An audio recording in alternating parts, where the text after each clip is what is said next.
Boa noite, meus alunos. Estamos aqui de volta. Vamos fazer mais uma aula, segunda parte da aula sobre assíntotas. Essa aula está aí com o título de assíntotas horizontais, certo? O que a gente pretende estudar aqui é o comportamento finito que uma função pode ter no infinito. Então, a gente precisa entender bem essa frase. O no infinito significa variável livre tendendo a infinito. E o comportamento finito da função significa os valores que a função, dos quais a função se aproxima, quando a variável livre tende para infinito, ou para menos infinito. Os valores da função, então o comportamento da função é finito, ou seja, ela se aproxima de um número real. Ok? Bom, na aula anterior a gente já começou a falar alguma coisa sobre isso, só que lá era o comportamento no infinito, ou seja, quando a variável livre tendia para o infinito. Mas era um caso bem particular, porque era o caso em que a função tinha um comportamento, um crescimento ilimitado no infinito ou no menos infinito, certo? Quer dizer, conforme a variável livre crescia ilimitadamente, os valores da função também cresciam ilimitadamente, ou decresciam ilimitadamente. Mas agora aqui o caso não é esse, o caso é um pouco diferente, certo? E como a gente já falou antes, né, esses conceitos que a gente está estudando aqui vão ser muito úteis quando a gente quiser indicar a tendência em que o gráfico de uma função vai ter para valores muito grandes da variável livre. Muito grandes significa muito grandes positivamente ou muito grandes negativamente, certo? Muito positivos ou muito negativos, tendendo a mais infinito ou a menos infinito. Opa. Então, como exemplo, vamos considerar uma função m de t, que a gente vai apresentar agora, em que ela nos fornece, supostamente, ela nos fornece o número de mortos pela pandemia da Covid-19 no instante de tempo t, esse instante de tempo contado a partir do dia 20 de março de 2020. No caso em que nenhuma política de isolamento social é implementada, certo? Ou seja, a doença chega e faz o que quer, ninguém faz nada para se defender dela. Um bom modelo para esse tipo de epidemia, a gente já falou nele em algumas aulas atrás, mas um bom modelo é essa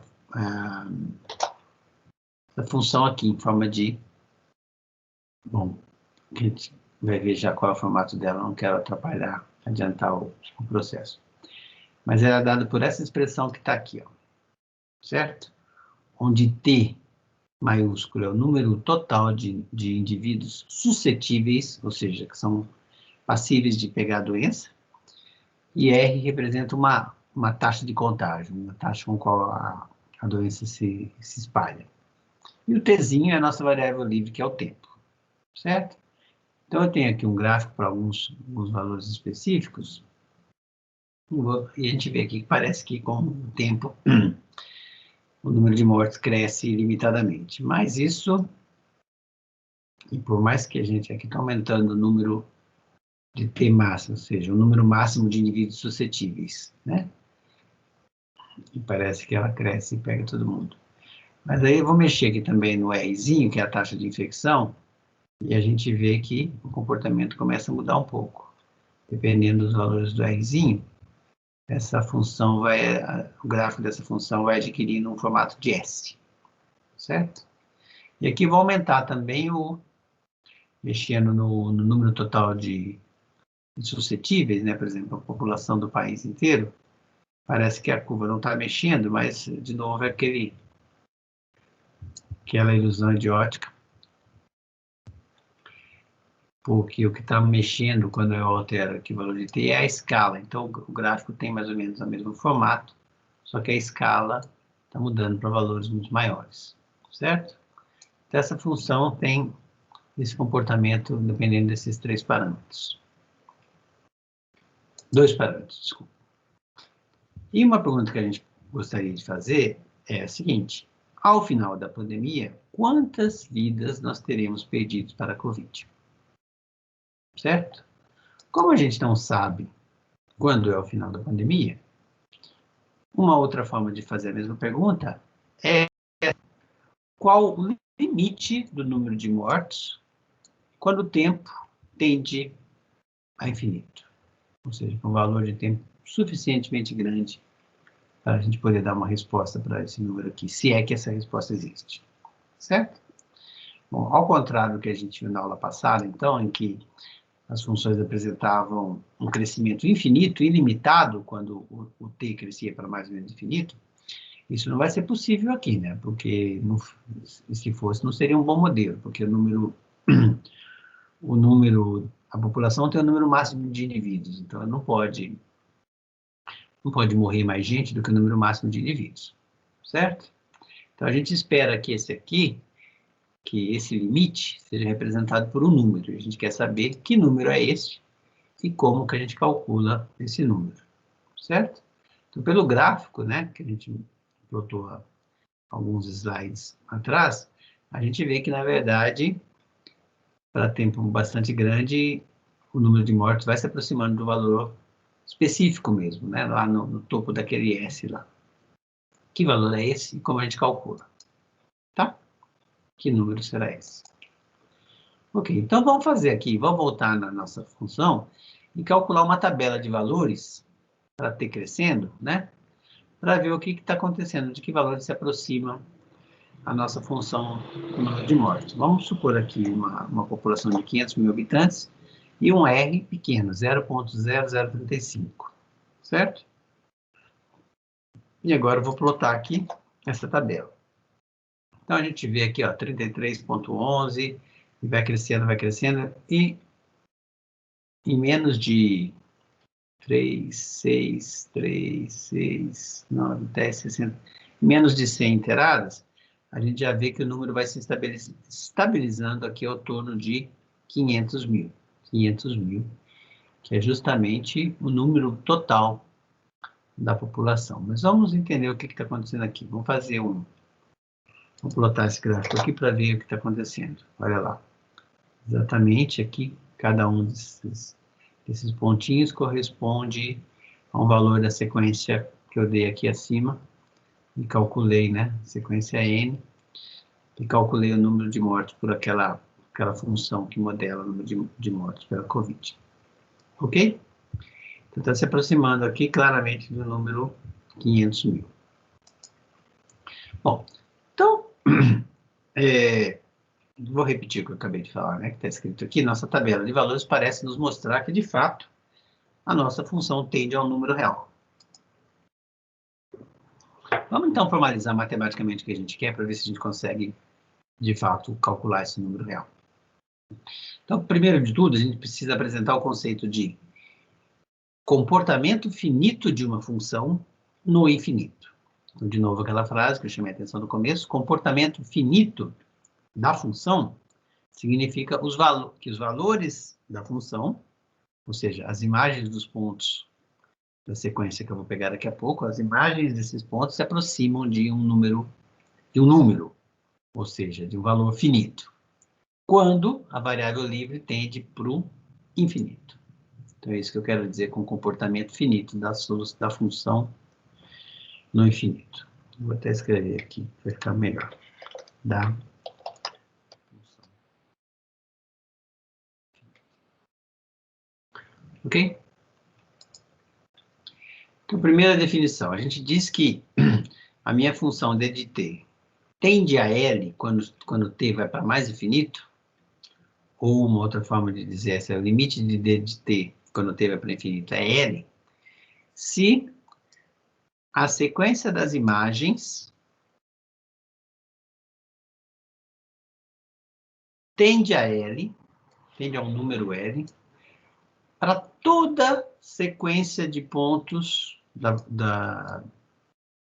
pertencentes ao domínio, toda sequência de pontos que cresça ilimitadamente. Ou seja, pega toda sequência de pontos, toda sequência Tn que divide para mais infinito, olha para a sequência das imagens, e as sequências das imagens têm que convergir para L. se aproximar arbitrariamente de L. Bom, para que isso seja possível, então eu preciso que no meu domínio da minha função tenha um intervalo desse tipo aqui.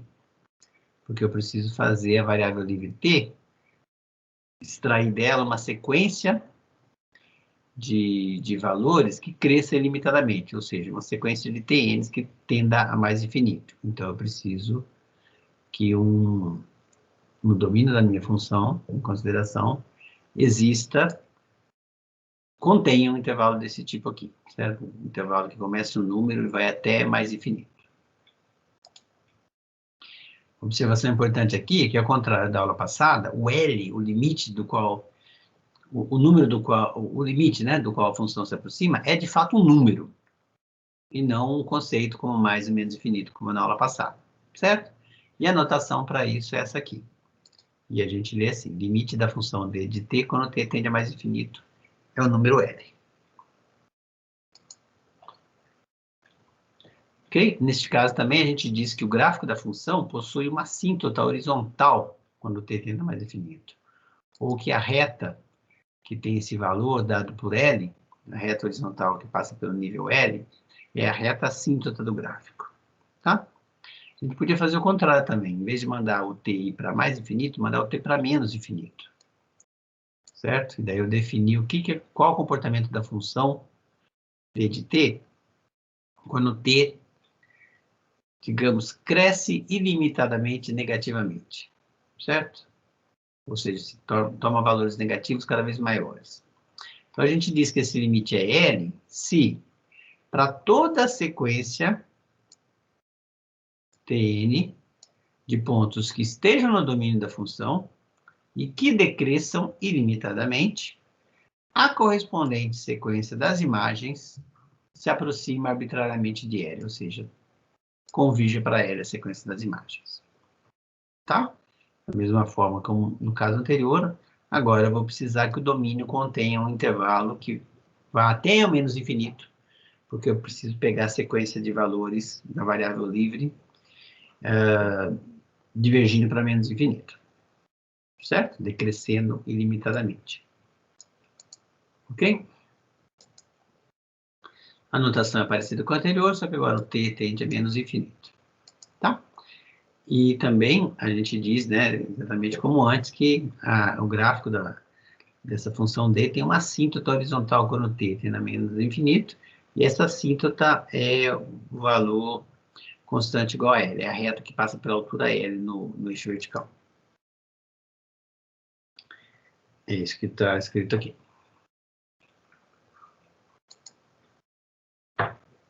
Ok, então vamos ver alguns exemplos. Pega a função constante igual a 3, certo? É constante.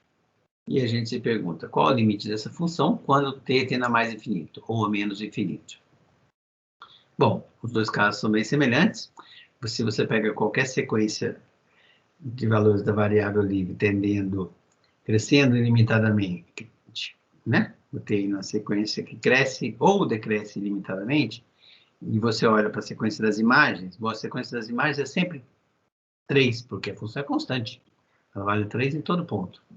Então, a sequência das imagens, que é a sequência constante 3, claramente converge para 3. Então, esse 3 é o L, é o limite dessa função, quando o t tende para mais infinito, e de mesma forma quando o t tende para menos infinito, exatamente a mesma coisa. Ok? Bom, agora essa sequência aqui, que a gente já viu também na aula passada. 1 menos 1 sobre t. O gráfico dela está aqui. Certo? Só que agora eu estou fazendo o gráfico de menos 10 até 10, incluindo valores negativos também. Certo? E eu quero saber o que acontece com essa função quando o t tende para mais infinito ou para menos infinito. Então, já dá para a gente ter uma ideia aqui do comportamento, né? O que acontece? E, de fato, quando o t tende para mais infinito, a minha função tende para o valor 1. E esse índicezinho menos aqui significa que essa função tende ao valor 1, mas sempre por valores menores do que 1. Já ao contrário acontece quando o t tende a menos infinito, porque a função aí tende para 1 por valores maiores do que 1. Certo? E a demonstração também é simples. Eu pego, por exemplo, no primeiro caso aqui, eu pego uma sequência ilimitada de Tn convergindo, divergindo para mais infinito, crescendo ilimitadamente. E aí eu olho para a sequência das imagens, mas a sequência das imagens é essa aqui, 1 menos 1 sobre Tn. Bom, como Tn tende para mais infinito, a gente já viu lá numa das primeiras aulas sobre sequência, se uma sequência tende para mais infinito, uma constante sobre ela tende para zero. Então, e a gente sabe que o limite da soma é a soma dos limites. Então, essa sequência 1 menos 1 sobre Tn, como 1 sobre Tn converge para zero, isso tudo converge para 1, certo? E agora, como os t's crescem, né, eles convergem para mais infinito, então é claro que esse Tn aqui é positivo, então menos 1 sobre Tn é um número cada vez mais próximo de zero, mas por valores negativos, certo? Então, eu estou fazendo, ou melhor, se você quiser pensar, deixa o sinal de menos separado, Tn é positivo, 1 sobre Tn também é positivo, mas cada vez mais próximo de zero. Então, nessa expressão aqui, eu estou tirando de 1 um número positivo.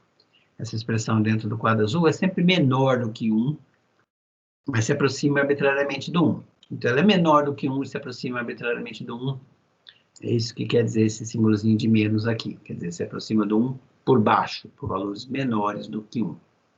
E o outro caso é análogo, quando me aproximo, quando o t vai para menos infinito, então isso aqui fica negativo, com o sinal de menos fica positivo, e esses valores ficam se aproximando do 1 por valores maiores do que 1.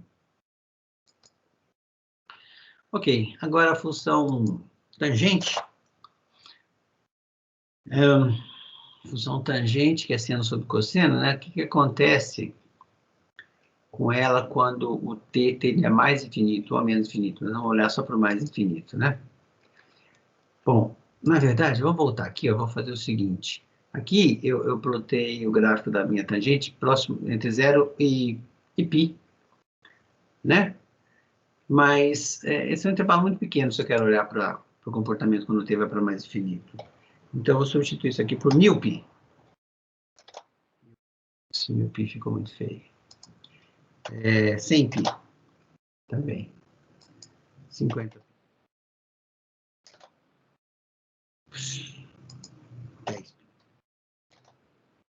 Aí, 10π. Vamos até diminuir um pouquinho mais. 5π. Isso, o comportamento da minha função tangente é uma função periódica, né? E ela tem esse comportamento aqui nessas retas verticais. Ela não está definida. Essas retas verticais são o que a gente vai chamar de assíntotas verticais e vão ser estudadas na próxima aula. Na próxima parte dessa mesma aula. São os pontos que zeram o cosseno. Portanto, dá uma indeterminação aqui, que é uma divisão por zero. Bom, independente disso,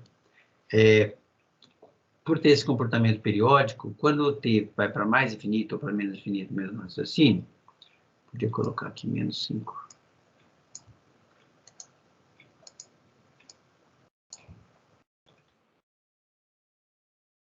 Isso. Comportamento assimétrico, né, para lá e para cá, em relação ao eixo vertical.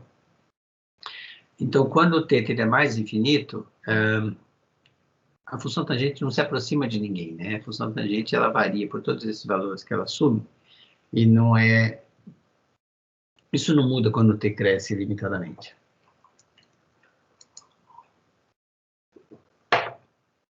Então, essa função tangente não apresenta um comportamento bem definido quando o t cresce arbitrariamente ou decresce arbitrariamente.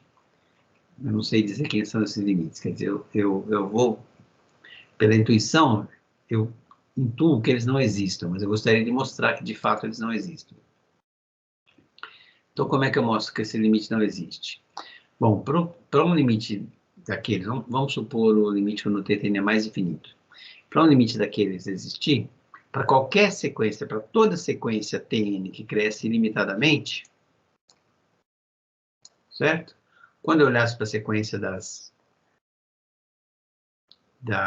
imagens, eu precisaria que ela tendesse a um número específico, tá?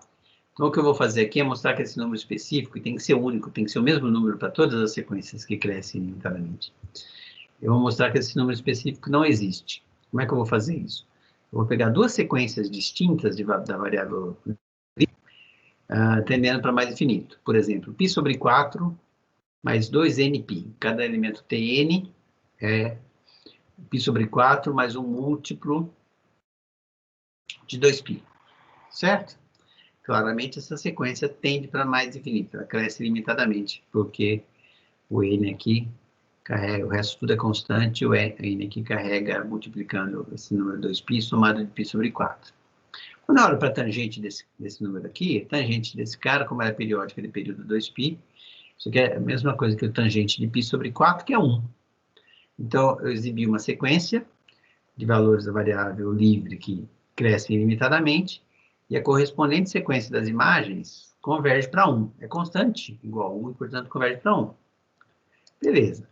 Então, o 1 é um candidato a seu limite, porque se o limite existe, para toda sequência que cresce ilimitadamente, a sequência das imagens teria que convergir para o mesmo valor L. Mas aí eu pego uma outra sequência que cresce ilimitadamente, que é essa sequência aqui, ó, π sobre 3 mais 2nπ, certo? Não é mais π sobre 4, é π sobre 3 mais 2nπ. É fácil de ver que ela também cresce ilimitadamente. E se eu olhar para a sequência das imagens, de novo, por ser periódica de período 2π, a tangente desse número aqui é a mesma coisa que a tangente de π sobre 3, que é a raiz de 3. Então, eu exibi duas sequências de variáveis livres, t, que crescem ilimitadamente, porém, a sequência das imagens correspondentes não convergem para o mesmo número. Uma converge para 1 e outra converge para a raiz de 3. Então, você já exibe duas que convergem para valores distintos, não tem como todas as sequências que crescem ilimitadamente, a sequência correspondente das imagens, convergirem para o mesmo número, portanto, esse número L, limite, não existe. Certo? Tá, é o que está escrito aqui. Beleza, e agora essa sequência aqui, 1 sobre t. 1 sobre t, o gráfico dela está aqui, né? E é fácil a gente vislumbrar o que vai acontecer. Quando o t cresce ilimitadamente, tende a mais infinito, isso aqui vai para zero, por valores positivos, porque os tn's tendendo para mais infinito. 1 sobre tn é um número positivo, tendendo para zero positivamente. E o contrário acontece quando o tn tende a menos infinito, porque ele vai ser números negativos.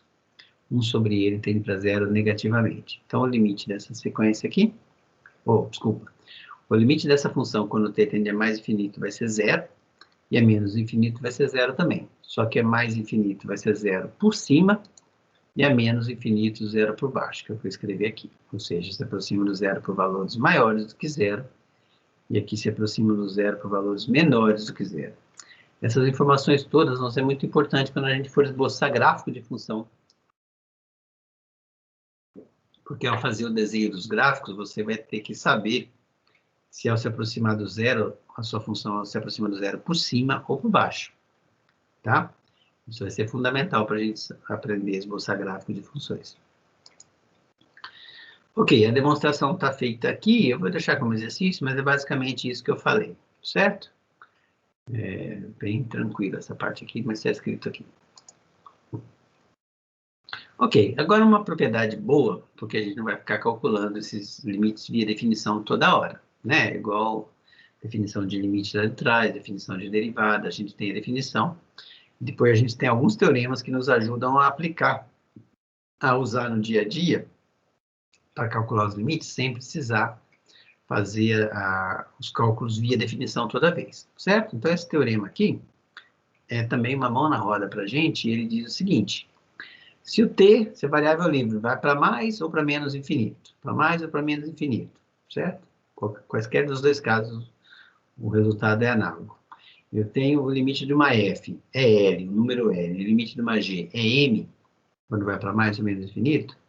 Então, o limite da soma é a soma dos limites, o limite da diferença é a diferença dos limites. Quer dizer, o limite da soma da f mais g é L mais M, o limite da diferença, f menos g, é L menos M.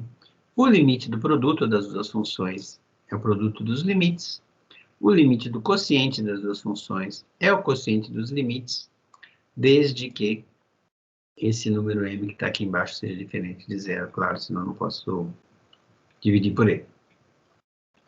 E se eu tenho uma função cujo limite, quando o t vai para mais infinito, é o número real L, e pego essa função elevada à potência R, então o limite dessa potência da f é a potência, a correspondente potência do limite L. Certo? E a gente vai usar essas coisas para calcular os limites de uma forma muito mais prática. Um outro resultado que eu vou precisar para completar o nosso estudo aqui é o seguinte: a função exponencial, ela... Eu devia ter feito o gráfico da função exponencial aqui, né? Será que eu consigo fazer? Deixa eu ver aqui se eu consigo. Um minutinho só. Vamos plotar aqui a função. Plote.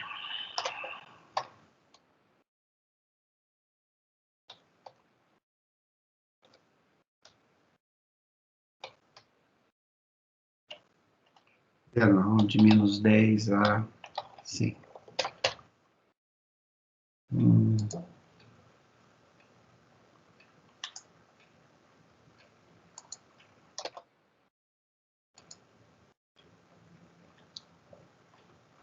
Só um minutinho. Deixa eu ver se eu consigo.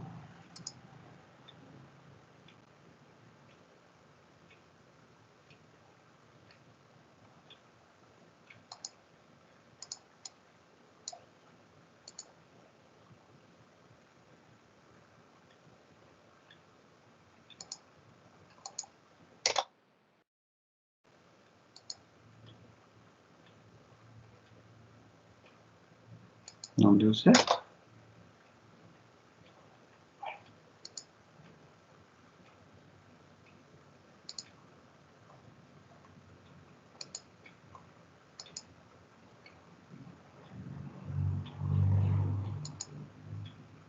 Aqui. Opa, muito grande. Menos 10 até 10.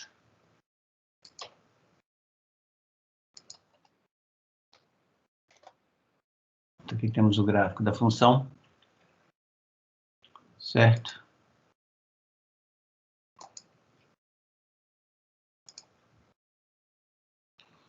O gráfico da função exponencial é fácil de ver que quando t vai para menos infinito, ela tende a zero, por valores maiores do que zero, certo?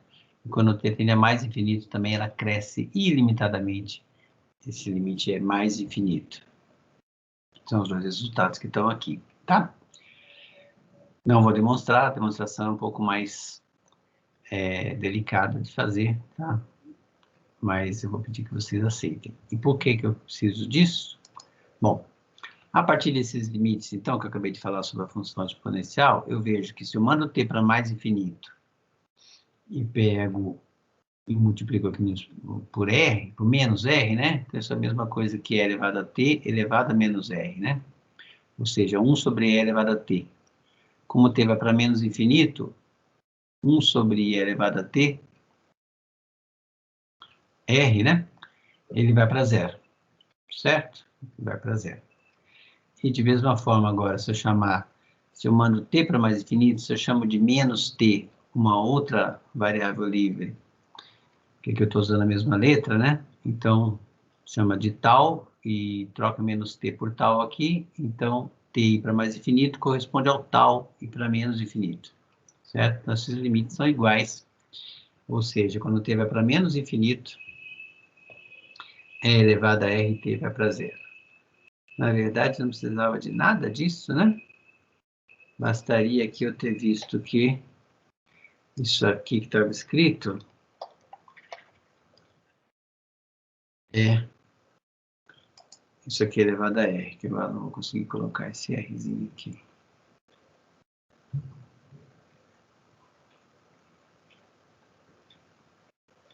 Deixa eu fazer isso aqui.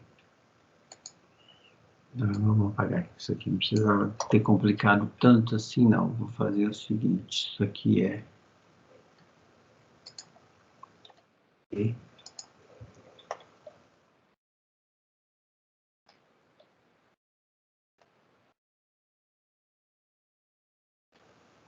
não vai dar para fazer o que eu quero.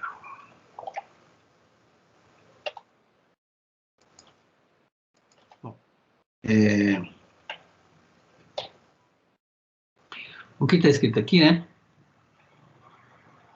Se eu trocar o t, mandar o t para menos, certo?